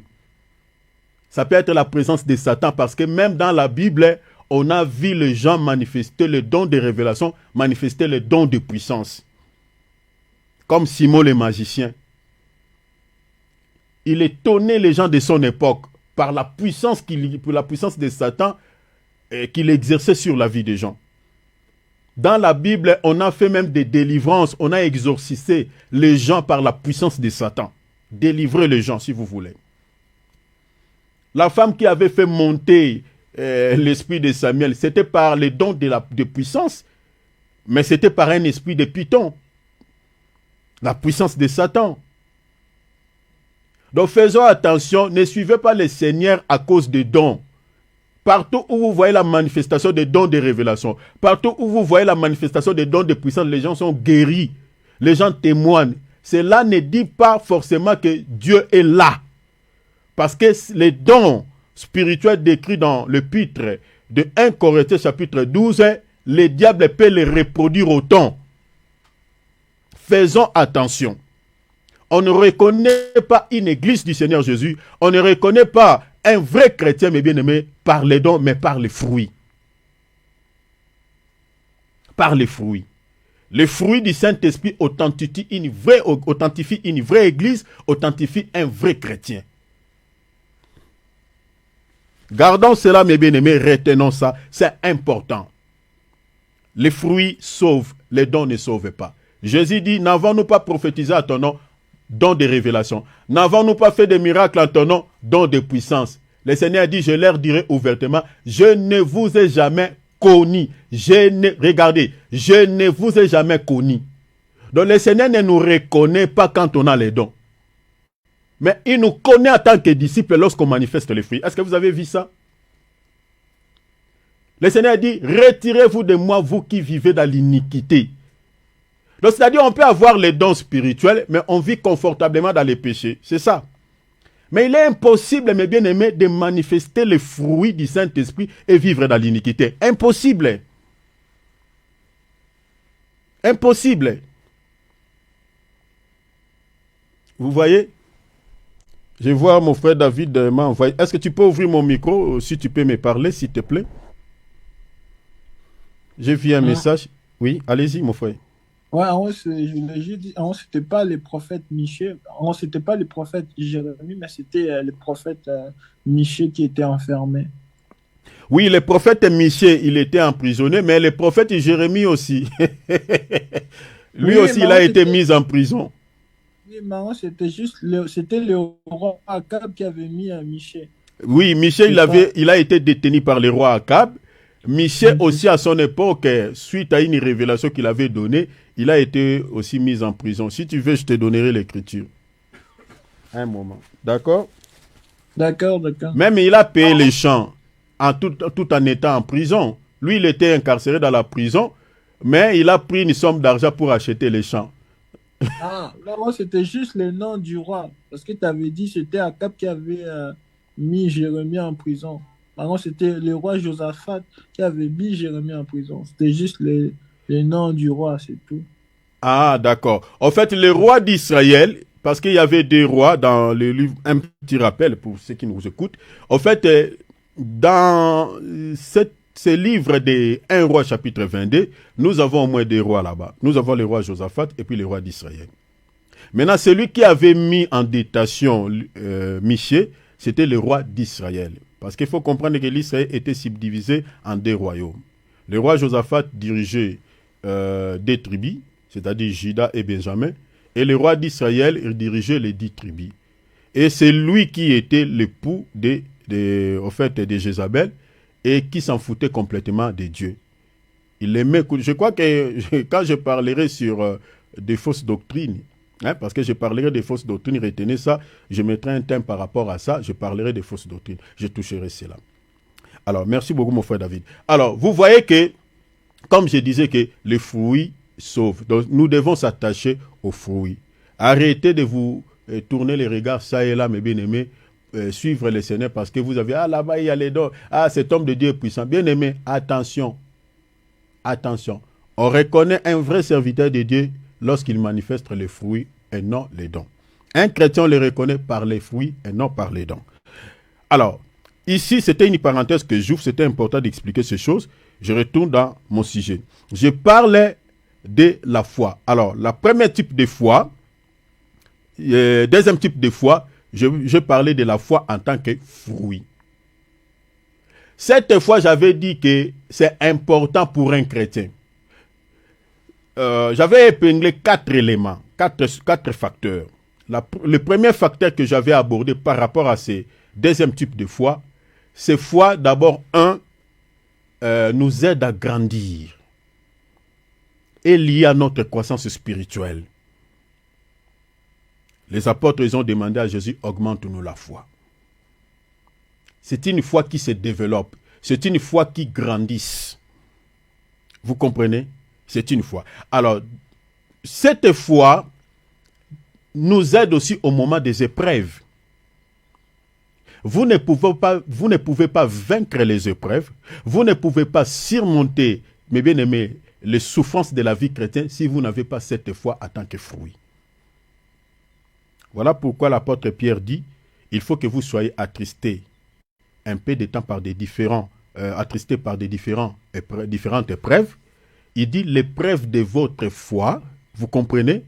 L'épreuve de votre foi, comme l'or est éprouvé par les faits, ensuite aura comme résultat quoi? La louange et la gloire lors de l'apparition de notre Seigneur et Sauveur Jésus-Christ. Vous voyez cela? Donc cette foi, en tant que fruit, nous aide au moment des épreuves de supporter les épreuves. Les chrétiens, mes bien-aimés, qui ne supportent pas les épreuves de la vie chrétienne, moindre maladie comme ça, pas, il renie le Seigneur. Il ne va pas prier. Il commence à murmurer. Il commence à inciter les Seigneurs. Ce sont des chrétiens qui n'ont pas cette foi en tant que fruit. Les gens qui se rétrogradent dans la vie chrétienne, qui retournent dans le monde, qui retournent dans leur vie ancienne, la majorité de ces gens n'ont pas eu la foi en tant que fruit. La foi en tant que fruit nous aide à surmonter, à supporter les souffrances de la vie chrétienne. Cette foi, j'avais dit encore que nous aide dans la prière pour pouvoir recevoir quelque chose entre les mains du Seigneur. Si vous n'avez pas la foi en tant que fruit, vous n'allez rien recevoir de la part de Dieu. C'est pour cela que vous remarquez dans la Bible, le Seigneur, quand il guérit quelqu'un, il dit « ta foi t'a sauvé », comme la femme à perte du sang. La Bible dit, elle disait dans son cœur « si je puis seulement toucher le pan de sa robe, je serai guéri ». Le fait de dire que si je puis toucher le pan de sa robe, le fait de dire ça déjà, c'était ça la foi. Mais aujourd'hui, il y a des chrétiens qui viennent demander les prières auprès des hommes de Dieu, qui n'ont pas cette foi, ils viennent comme ça. C'est comme quelqu'un qui vient te demander la nourriture sans l'assiette. Mais tu vas les servir comment? Même Jésus, il a guéri des gens qui ont eu la foi, qui ont manifesté cette foi en tant que fruit. Même Bartimée. Fils de David, aie pitié de moi. Le Seigneur va s'arrêter. Que veux-tu que je te fasse? Recouvre la vie. Le Seigneur dit, ta foi t'a sauvé. Le fait de crier, le fait de demander au Seigneur, malgré, vous savez que Bartimée, quand tu criais, il y avait l'oppression tout autour de lui. Hein. Les gens les retenaient, ils disaient, oh, arrêtez de déranger le Seigneur, arrêtez de crier. Mais la Bible a dit, il cria plus fort. Donc malgré l'oppression, celui-ci était déterminé de pouvoir demander l'aide auprès du Seigneur. Il y a des chrétiens qui sont oppressés aujourd'hui et qui abandonnent la prière, qui abandonnent le jeûne, qui abandonnent même leurs assemblées. Parce qu'à cause de l'oppression. Mais Bartimée, malgré la présence de l'oppression, celui-ci s'est tenu bon jusqu'au bout. C'est ainsi le Seigneur a dit, ta foi t'a sauvé. Je peux vous fournir plusieurs exemples dans la Bible, c'est-à-dire cette foi nous aide à recevoir aussi quelque chose de la part du Seigneur. Si vous n'avez pas la foi en tant que fruit, vous allez rien recevoir de la part du Seigneur. Et quatrième facteur que j'avais abordé, cette foi en tant que fruit est attachée à notre salut. C'est ça ce que j'ai dit. Il nous exhorte au sujet de notre salut commun à combattre pour la foi. Vous comprenez? Il dit au sujet, Jude n'a qu'un seul chapitre, vous pouvez voir ça là-bas. Donc au sujet de notre salut commun, il dit quoi? À combattre pour la foi. Et notre bien-aimé Paul ajoute aussi un élément par rapport à cela. Il dit, combat les bons combats de la foi, saisis la vie éternelle. Donc vous comprenez que la vie éternelle, notre salut est attaché à la foi en tant que fruit. Si vous n'avez pas la foi en tant que fruit, mes bien-aimés, vous ne pouvez pas espérer, ou vous ne pouvez pas plutôt espérer à la vie éternelle. C'est pour cela que Jésus dit, tout arbre qui ne porte pas le fruit sera coupé et jeté au feu. Mais maintenant, quand on parle de l'apostasie, nous avions dit que l'apostasie, c'est l'abandon de la foi. La foi dont nous sommes en train de partager ici, ce n'est pas la foi en tant que don, mais c'est la foi en tant qu'un fruit. Et deuxièmement, la foi en tant qu'évangile. Retenez ça. Donc, quand on dit que quelqu'un s'égare, c'est-à-dire quelqu'un abandonne la foi, ou quelqu'un qui est tombé dans l'apostasie, c'est quelqu'un qui n'a plus la foi en tant que fruit, c'est quelqu'un qui n'a plus la foi en tant qu'évangile. Il a régné la foi. Il marche à la désobéissance de la parole. Donc, je suis allé là-bas pour nous expliquer ces choses de cette façon. Prenons la Bible. Lisons 1 Timothée chapitre 4. 1 Timothée chapitre 4. On va lire les versets premiers jusqu'au verset 3e. 1 Timothée chapitre 4. Lisons les versets premiers jusqu'au verset 3. La Bible a dit, mais l'Esprit dit expressement, le Saint-Esprit, dans les derniers temps, quelques-uns abandonneront la foi. Donc, en d'autres termes, quelques-uns vont tomber dans l'apostasie. Abandonneront la foi. Mais quand ils vont abandonner la foi, quand ils seront tombés dans l'apostasie, l'Écriture dit ceci, pour s'attacher, donc ils vont s'attacher à des esprits séducteurs. La Bible a dit, pour s'attacher à des esprits séducteurs et à des doctrines des démons. Avant de continuer ici, je continue d'abord la lecture. Verset 2. Par l'hypocrisie des faux docteurs. Donc vous voyez, on nous parle des doctrines des démons et directement on fait mention des faux docteurs ou des faux prophètes. Vous voyez, donc comprenez que les faux prophètes, ce sont eux qui, qui travaillent avec, les faux prophètes travaillent, je peux dire quoi, travaillent avec des esprits qui qui ont mis en place, j'aimerais exprimer ainsi, qui ont mis en place toutes les fausses doctrines que nous retrouvons aujourd'hui dans pas mal des églises à travers le monde. Donc, c'est-à-dire, dans l'église d'un faux prophète, vous ne trouverez pas la saine doctrine, mais vous trouverez des fausses doctrines. Or, toute fausse doctrine, mes bien-aimés, c'est au fait, c'est quelque chose qui sont liés aux forces du mal, aux esprits impurs. C'est-à-dire, ce sont des démons qui ont mis en place toutes les fausses doctrines, mes bien-aimés, qu'on retrouve dans certains assemblées à travers le monde. Les faux docteurs, on parle des faux docteurs. On dit portant la marque de la fraîtissure dans leur propre conscience, prescrivant de ne pas se marier. Ah, vous comprenez déjà les faux docteurs ou les faux serviteurs de Dieu qui interdisent aux gens de ne pas pouvoir se marier. Vous connaissez cette église, non? C'est quelle église? Vous connaissez, non? L'église catholique. Oui, c'est l'église catholique. Voilà. Vous comprenez? Donc, cette doctrine-là, c'est la doctrine des démons. C'est ça, ce n'est pas moi, c'est la Bible. On nous parlait des doctrines des démons et on nous parlait des faux docteurs, des faux serviteurs de Dieu qui demandent aux gens pour pouvoir servir le Seigneur, vous ne pouvez pas se marier. Ah, nous avons compris par rapport à cette écriture, c'est ça la doctrine des démons. Il dit, et de s'abstenir d'aliments. Donc on dit, oh, telle nourriture, vous pouvez manger. Mais cette viande-là, il ne faut jamais manger. Les porcs, oh, ne mangez pas les porcs. C'est un animal impur. Vous connaissez quelques confessions religieuses qui interdisent aux gens de ne pas pouvoir manger les porcs. Vous connaissez, tels que les musulmans. Je crois aussi les témoins de Jéhovah. Certaines confessions religieuses choisissent les aliments. Il y a certains aliments qu'ils ne mangent pas.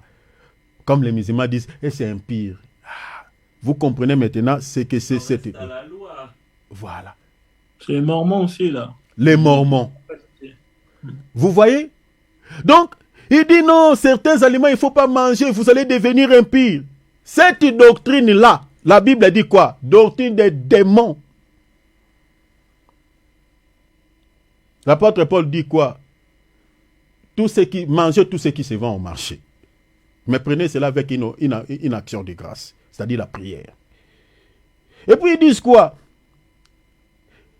De s'abstenir d'aliments que Dieu a créés pour qu'ils soient pris avec action de grâce par ceux qui sont fidèles et qui ont connu la vérité. Donc vous comprenez ici, quand quelqu'un tombe dans l'abandon de la foi, ici, selon cette écriture, j'aimerais d'abord expliquer les doctrines des démons. Il s'attache aux doctrines des démons. Je connais pas mal de certaines personnes qui étaient avec nous, aujourd'hui qui ne marchent plus avec nous parce qu'ils se sont attachés aux fausses doctrines, aux doctrines des démons. Et aujourd'hui, il y en a plein de fausses doctrines. Mais bien aimé, il y a des gens qui prennent à la légère les fausses doctrines. Vous voyez ici, ce sont des démons qui sont derrière les fausses doctrines. Ce sont eux qui travaillent derrière les fausses doctrines. C'est pour cela que vous allez remarquer que pour au fait, ramener quelqu'un qui est attaché dans une fausse religion, mais bien aimé, c'est compliqué. Hein? C'est facile de prêcher un païen. Hein?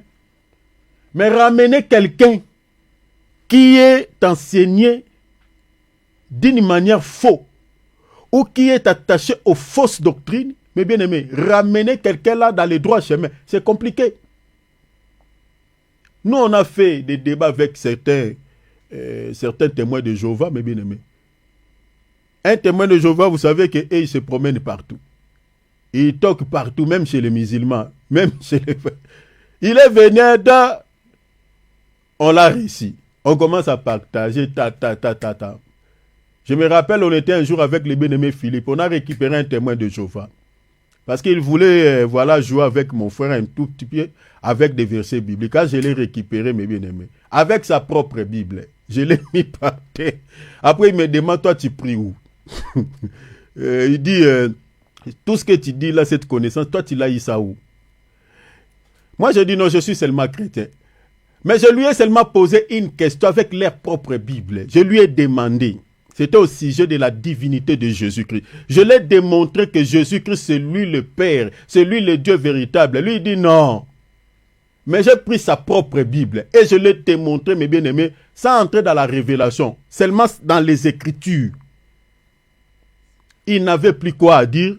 Après, moi, j'ai dit, est-ce que tu peux me répondre par rapport à ça? Il dit, non, je dois rentrer. Nous sommes des enfants dans la foi. Nous avons nos aînés, donc je dois encore me rendre chez eux pour leur demander. Peut-être que vous pouvez faire les débats avec eux. Nous sommes encore des enfants, donc on essaie un peu d'enseigner. Et puis je vais revenir. Il m'a dit, il va revenir. Depuis qu'il est parti pour dire bon. Donc les gens qui sont attachés aux fausses doctrines, mes bien-aimés, tu peux lui prêcher la vérité. Tu peux lui démontrer que tu es dans la fausseté. Mes bien-aimés, il ne te croira pas si le Seigneur ne l'aide pas. Tu peux dénicher la parole comme tu veux. Si le Saint-Esprit ne touche pas son cœur, si le Saint-Esprit ne chasse pas les esprits qui l'ont enraciné dans cette fausse doctrine, cher enfant de Dieu, il n'acceptera pas, ne te croira pas.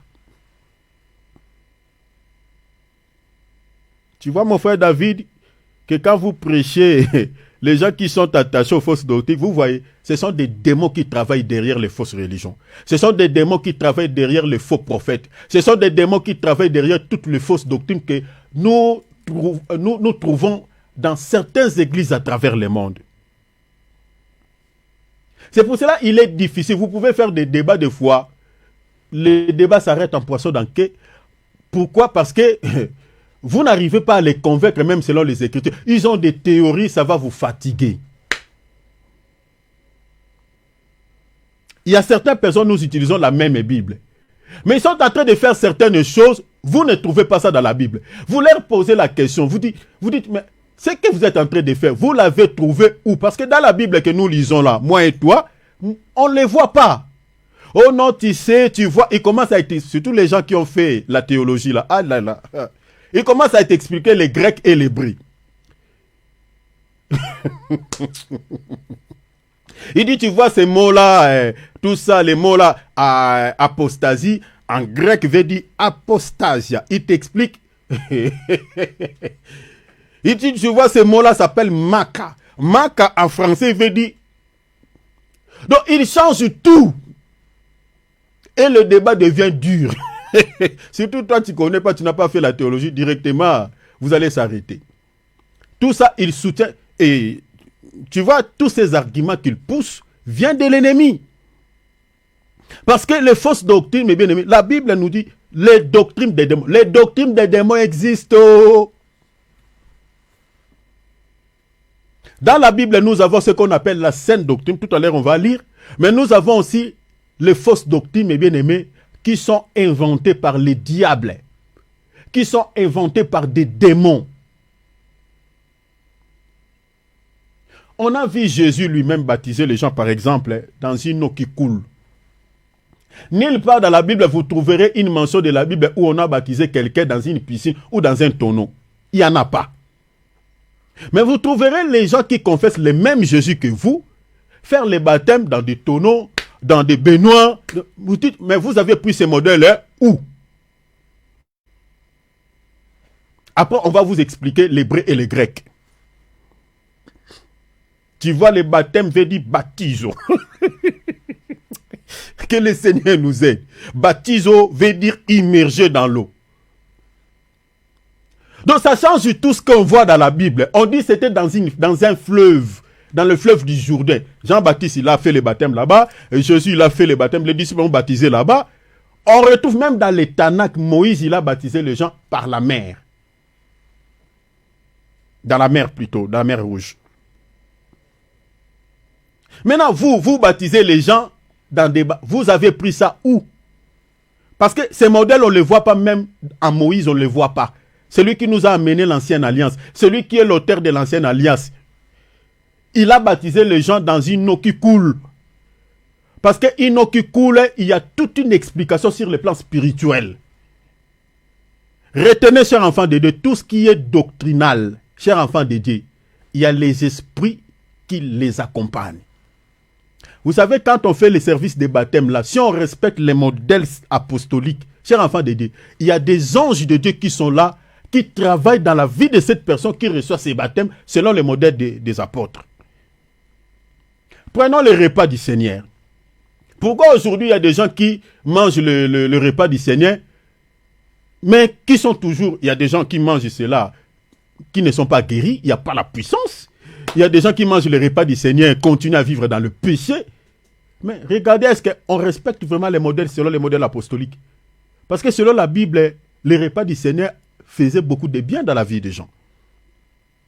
Parce qu'il y a des esprits qui accompagnent ces services. En fait, ce sont des rituels, si vous voulez. Ce sont des rituels spirituels. Il y a des esprits que nous ne voyons pas. Une fois que nous sommes réunis autour de la table du Seigneur, il y a des anges peut-être qui sont là. Parce que nous sommes en train de commémorer la mort de quelqu'un. Et on ne peut pas manger plusieurs pains. On ne peut pas manger un pain levé. Mais on mange comme là. Oh mon Dieu. On va célébrer la Pâque. Hein. Les gens qui observent cette tradition de la loi. Je suis désolé. Je pouvais faire même une prédication là-dessus, mais je ne me sens pas dans mon cœur. Mais je suis désolé pour les gens qui célèbrent la Pâque avec S. Dans la Bible, il n'y a pas la Pâque avec S. La Pâque est sans S. Parce que le mot Pacha, c'est en hébreu, je crois. Et quand vous ramenez ce mot en français, ça ne donne pas la Pâque avec S. C'est Pâque sans S. C'est la Pâque qu'on retrouve dans la Bible. De deux, la Pâque avec les œufs. Les gens ont pris ça où? Les gens ont pris ça où? La manière dont les gens célèbrent cette... Est-ce que la Bible nous recommande de célébrer la Pâque qu'on retrouve dans ce monde? Cette Pâque-là que le monde célèbre. Est-ce que nous, les chrétiens, la Bible nous recommande de célébrer cette Pâque? Aujourd'hui, nous avons des serviteurs de Dieu fabriqués. Je ne sais pas. Je suis désolé de dire ça. Donc, on nous embarque dans certaines choses du monde. Pâques avec des œufs, Pâques de lapins. Est-ce que c'est le lapin qui était mort pour nous à la croix de Golgothe ou l'agneau? Est-ce que c'est le poule qui était mort pour nous à la croix ou c'était l'agneau? Mais d'où viennent les œufs? D'où viennent les poules qu'on voit dans la Pâque? D'où viennent les lapins? Nous, c'était l'agneau. Ce sont des Pâques sataniques. Et on voit les chrétiens être emballés dans ça. Ah, Pacha, nous célébrons la Pâque. Et puis, l'Israël avait célébré la Pâque avec l'agneau. Mais nous, les chrétiens, nous ne célébrons pas la Pâque avec l'agneau, nous célébrons la Pâque avec les pains. C'est ça la différence entre la Pâque juive et la Pâque chrétienne. Et puis nous ne célébrons pas cette Pâque, il faut de la manière du monde, c'est-à-dire entendre toujours le mois d'avril ou le mois de mars. Non! Nous les célébrons, tel que nous sommes là, nous sommes en train de manger la parole là, nous célébrons déjà la Pâque. Parce que les pains que nous mangeons aujourd'hui, quand nous sommes réunis autour de la table, c'est la parole. Et puis les repas du Seigneur, on peut les célébrer tous les jours. Quand nous célébrons le repas du Seigneur là, on mange déjà la Pâque. Il ne faut pas entendre un mois quelconque. Non, il n'y a pas une mention dans la Bible où nous devons observer cette pratique, entendre un certain mois comme ça. Non, il n'y en a pas. Alors, tout ça, c'est ça ce qu'on appelle des fausses doctrines, des doctrines des démons. Faisons attention. Mon minute est en train d'être épuisée. Il y a d'autres choses que je vais laisser. Je vais directement toucher la dernière partie, parler pendant 10 minutes et puis je vais m'arrêter. À quel moment saura que je suis tombé dans l'apostasie? Ou je suis déjà touché par cet esprit, parce que l'apostasie, c'est tout un esprit qui se cache derrière. L'abandon de la foi. Parce que quand on dit quelqu'un qui abandonne la foi, il s'attache directement aux doctrines des démons. Donc vous comprenez que ceux qui ont aidé cette personne à quitter le droit chemin, à abandonner la foi, ce sont des esprits-là. Donc derrière l'apostasie, il y a les forces du mal. Derrière l'abandon de la foi, il y a les diables. Mais à quel moment tu sauras que tu te retrouves déjà dans l'abandon de la foi? À quel moment? À quel moment? À quel moment peux-tu savoir que moi, je suis tombé dans l'apostasie? Parce qu'il y a certains chrétiens, si tu le dis, mon frère, ma soeur, toi, tu es déjà touché par l'esprit de l'apostasie, tu es déjà tombé dans l'abandon de la foi, tu es déjà dans l'égarement, tu as quitté les droits chemins, comme certains bien-aimés. Vous voyez vraiment quelqu'un, il commence à réfléchir, tu te demandes, oh mon Dieu, donc tu pleures pour votre bien-aimé. Il a quitté les droits chemins. À quel moment tu sauras que tu as quitté le droit chemin? Tu as quitté la saine doctrine. Tu as abandonné. Tu es tombé plutôt dans l'abandon de la foi. À quel moment? Je vous donne seulement un élément majeur. Du moment où tu commences à désobéir au Seigneur, tu tombes dans la désobéissance de la parole. Les signes majeurs, c'est ça. Les signes majeurs, c'est ça. Que tu vas comprendre que tu es tombé dans l'abandon de la foi. La désobéissance à la parole. Tu n'auras plus la foi en tant que fruit. Tu n'auras plus cette foi. Tu n'auras plus la foi en tant qu'évangile. Tu vas commencer à goûter un tout petit peu aux choses que tu avais abandonnées autrefois dans le monde. Tu n'auras plus la vie d'intimité comme avant avec le Seigneur. Tu vas commencer à goûter un tout petit peu au péché. Tu avais peut-être abandonné l'alcool, mais tu commences à sentir le désir de prendre un tout petit peu. Tu avais peut-être abandonné la masturbation, l'impudicité, mais tu commences à retourner un tout petit peu dans ces choses que tu avais abandonnées. Les désirs de la chair commencent à prendre le dessus sur ta spiritualité. Là, si tu te retrouves dans ça, dans tout ça là, cher enfant de Dieu, tu es tombé dans l'apostasie. Tu es tombé dans l'abandon de la foi.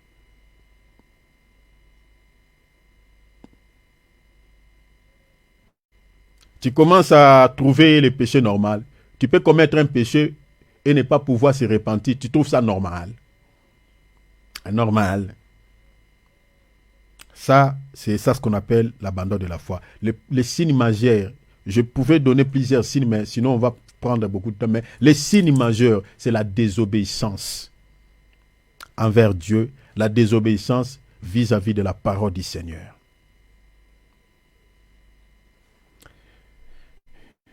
J'aimerais qu'on lise, j'ai sauté d'autres choses. J'aimerais qu'on lise d'abord une écriture. Hébreux chapitre 4. Hébreux 4. Les signes majeurs qui attestent qu'on n'a plus la foi et qu'on est déjà tombé dans l'apostasie, je dis, c'est la désobéissance à l'évangile de Christ. Hébreux 4, on va lire les versets 1 et 2, et puis on va sauter, on va lire 6, on sautera encore, on lira aussi 11. Mais vous pouvez lire à partir du verset 1er jusqu'au verset 11, il n'y a aucun souci. Je lis. Craignons donc, tandis que la promesse, on parle de la crainte, tandis que la promesse d'entrer dans son repos subsiste encore. Vous savez que le repos que le Seigneur va nous accorder, c'est le ciel. Ça, vous le savez très, très bien, cher enfant de Dieu. La promesse d'entrer dans son repos subsiste encore, qu'aucun de vous ne paraisse être venu trop tard. Verset 2. Car cette bonne nouvelle, la foi en tant qu'évangile, c'est ça la bonne nouvelle, nous a été annoncée aussi bien qu'à eux.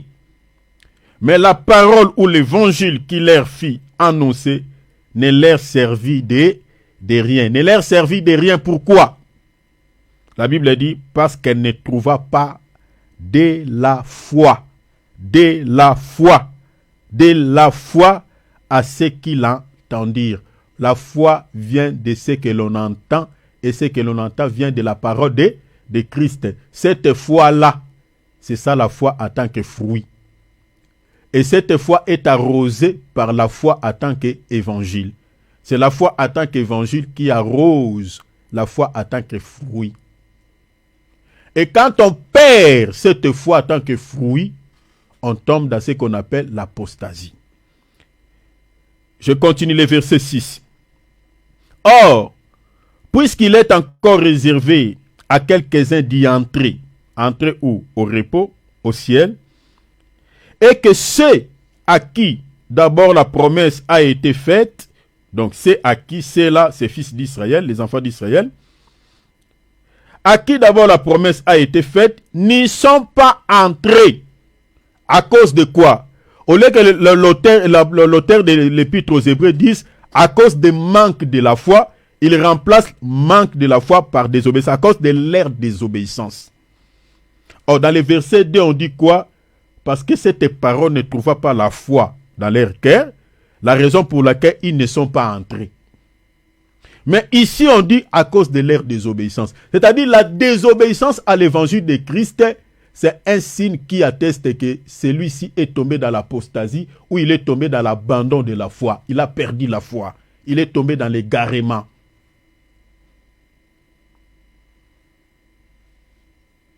Verset 11. Efforçons-nous donc d'entrer dans ce repos, afin que personne ne tombe en donnant le même exemple de désobéissance. Donc pour pouvoir hériter les ciels, la Bible dit quoi? Efforçons-nous donc d'entrer. Efforcer ici, c'est tout un combat.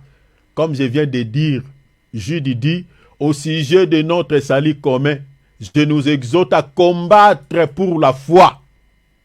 Combat les bons combats de la foi, Paul dit, 1 Timothée chapitre 6, verset 12, saisis la vie éternelle. C'est ça l'effort que nous devons fournir, c'est-à-dire à combattre. Efforçons-nous donc d'entrer dans ce repos, c'est-à-dire au ciel. Il dit quoi? Afin que personne ne tombe plutôt, en donnant le même exemple de désobéissance. Cette désobéissance ici, en fait, c'est la perte de la foi. Regarde, je soutiens cela par cette écriture. Luc 18, verset 8.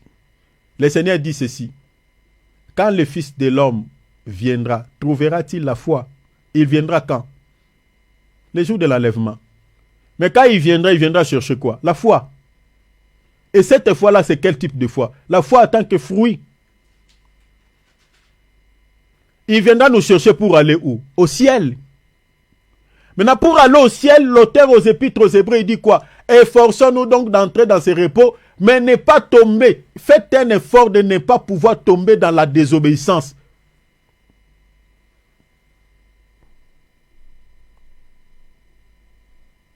Deux Thessaloniciens chapitre 1, 18, 8, plutôt à 12. Deux Thessaloniciens 1, 8 à 12. Ça, c'est terrible. Désobéissance, c'est l'un des signes majeurs. Les signes majeurs qui attestent que celui-ci, beaucoup des hommes de Dieu sont tombés dans l'apostasie. Beaucoup de chrétiens. Un serviteur de Dieu qui trompe déjà sa femme, alors qu'il sait que dans la Bible, l'infidélité, Dieu l'interdit.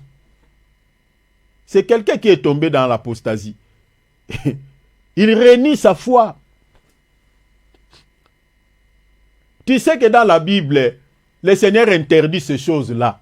Mais dis-moi, tu le fais. C'est ça ce qu'on appelle l'abandon de la foi. L'apostasie, l'égarement. Tu t'égares volontairement. Mais regarde ce qu'il dit ici. La Bible a dit, au milieu d'une flamme de feu, l'enfer, pour punir ceux qui ne connaissent pas Dieu, d'abord les païens, et ceux qui n'obéissent pas, en d'autres termes, ceux qui ont abandonné la foi, ceux qui sont tombés dans l'apostasie. La Bible dit, ceux qui n'obéissent pas à l'évangile de notre Seigneur Jésus. Verset 9, ils auront pour châtiment ruine éternelle, loin de la face du Seigneur et de la gloire de sa force. Le verset ici, ceux qui vivent dans les péchés, quand on presse ces choses, il sent dans son cœur comme s'il récupère une arme et il me bat directement. Il sent la colère. Et parce que tu vis dans les péchés. Un chrétien qui a la foi en tant que fruit n'aura pas peur de ces versets. Même si on les prêche comment, n'aura pas peur de l'enfer. Mais si vous voyez quelqu'un qui n'aime pas qu'on prêche sur l'enfer, qui n'aime pas qu'on prêche sur la sanctification, parce qu'il y a certains chrétiens qui sont comme ça, vérifie bien sa vie d'intimité avec Dieu. C'est quelqu'un qui demeure encore dans des histoires. Mais si tu demeures dans une vie de sainteté, dans une vie propre, même si on lit ces genres de versets, ça ne te fera pas peur.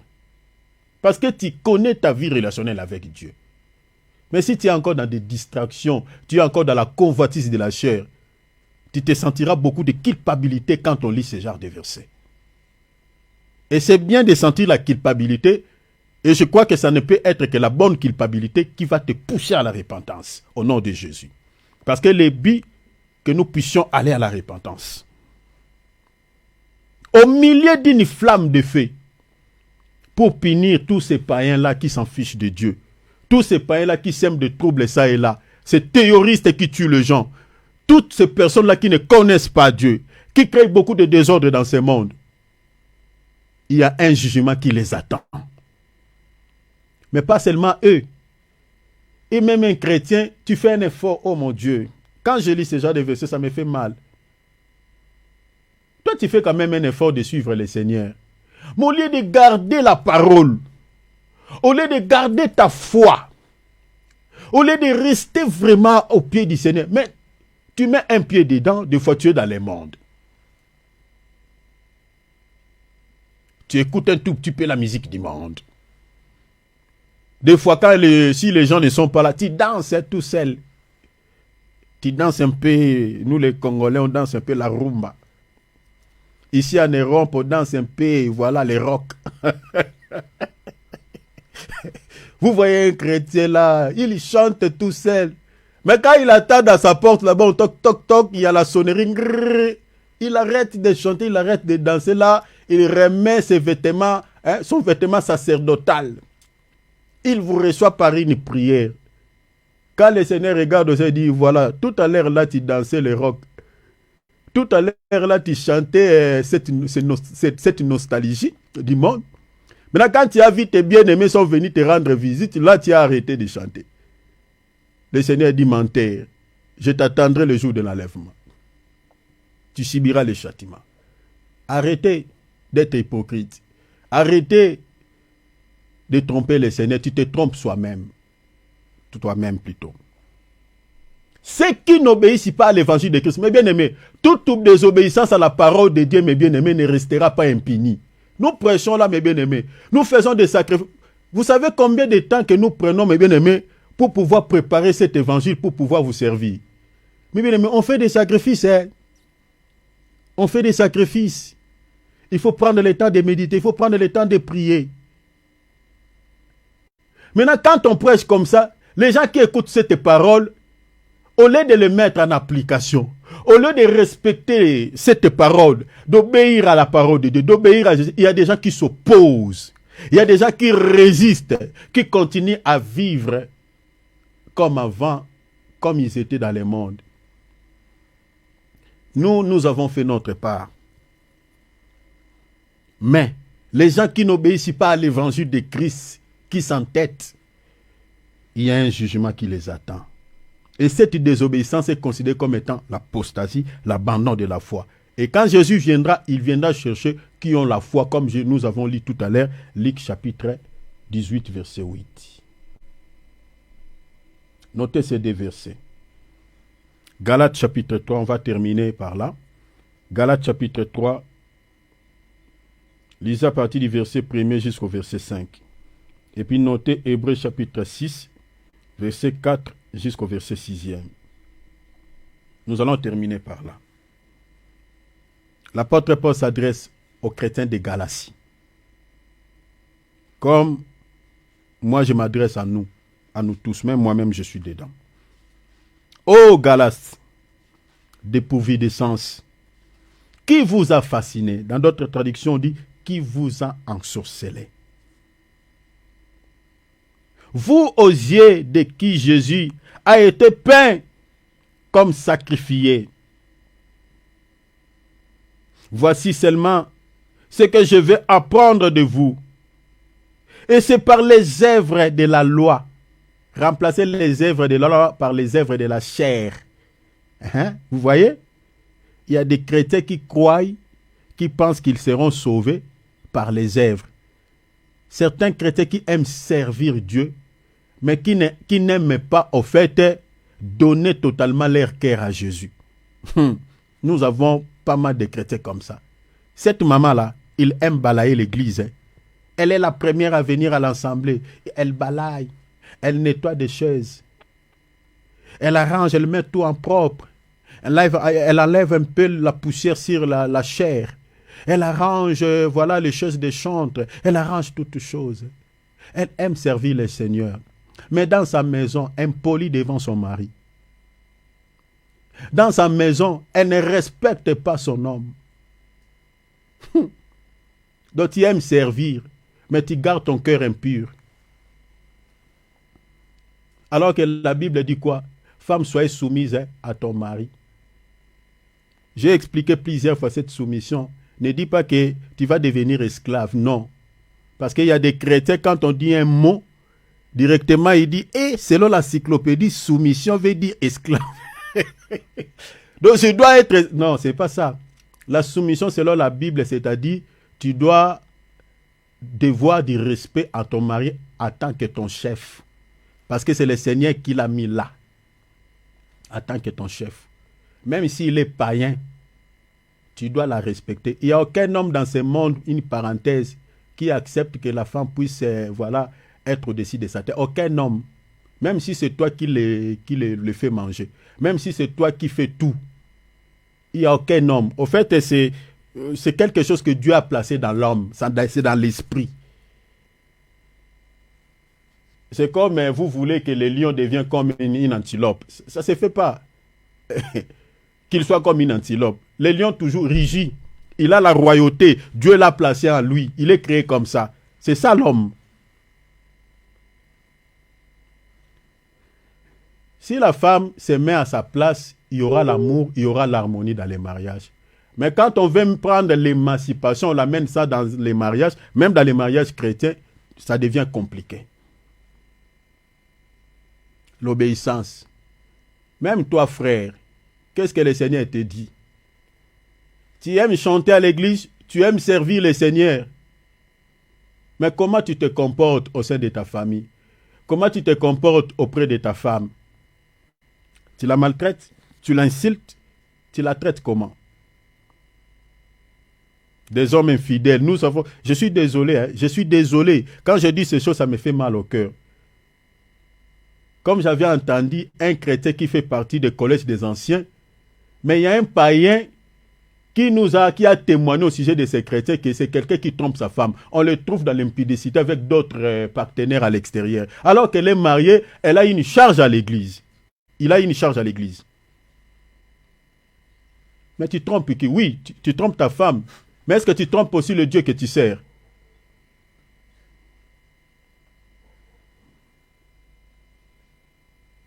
Il y a des chrétiens qui croient qu'ils seront sauvés par les œuvres.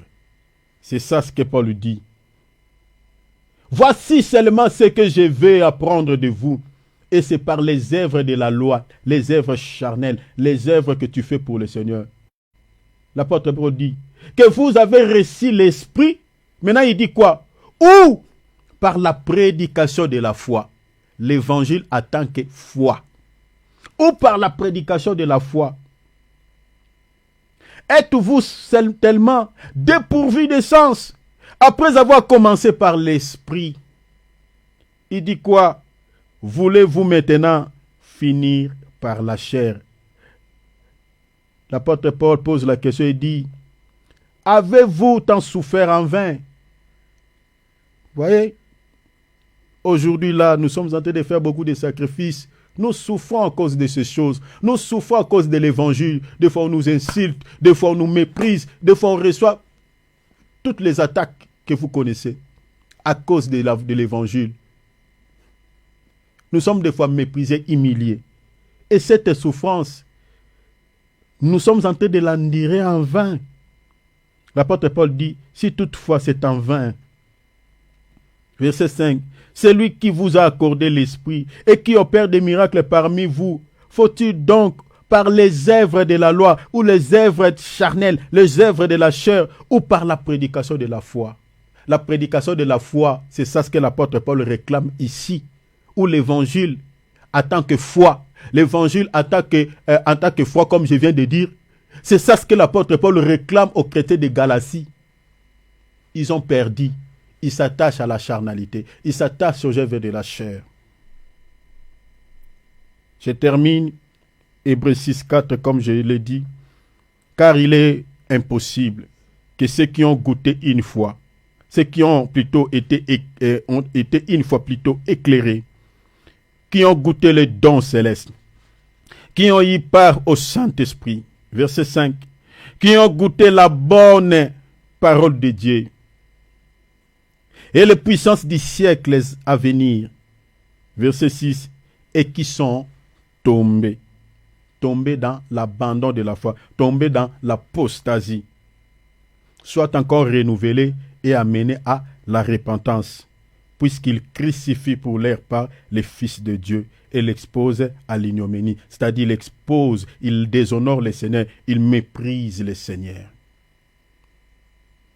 Impossible à un chrétien qui a connu la vérité, qui a goûté la bonne parole, qui a réussi la part au Saint-Esprit. C'est-à-dire, quand quelqu'un il a réussi quelque chose, c'est-à-dire qui a goûté le don céleste, qui ont eu part au Saint-Esprit, quand cette personne-là perd la foi, tombe dans l'apostasie, la Bible dit il est impossible de pouvoir ramener une telle personne, de les ramener à la repentance.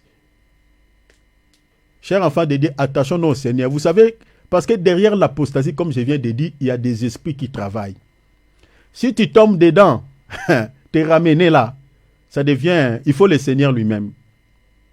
Nous avons un cas ici, le frère David connaît ce cas, d'un frère qui est tombé dans l'apostasie. Et pour ramener ce frère-là, au moment où je vous parle, ça devient difficile, hein? Très compliqué. Chers enfants de Dieu, ne tombez pas dans l'abandon de la foi. Ne tombez pas dans l'égarement. Restez attachés au Seigneur. Et surtout là où on vous prêche la bonne parole, restez là. Parce que si tu tombes dedans, la Bible dit, ça devient impossible. Impossible. Là, il faut vraiment, ça devient un cas exceptionnel, il faut vraiment que le Seigneur, à moins que tu sois élu. Surtout la parole que nous sommes en train de vous prêcher là.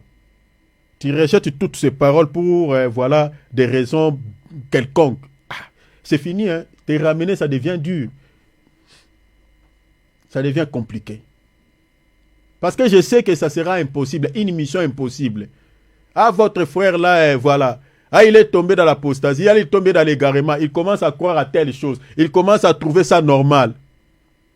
Je peux essayer 2 fois, 3 fois, te ramener, te prêcher. Mais si je vois que tu commences à me compliquer la vie, j'abandonne, je laisse. Parce que je sais que c'est une mission impossible. Je vais commencer seulement à prier pour toi. Nous allons prier. Ouvrons nos micros. Je m'arrête là. Oh Seigneur, sauve-nous.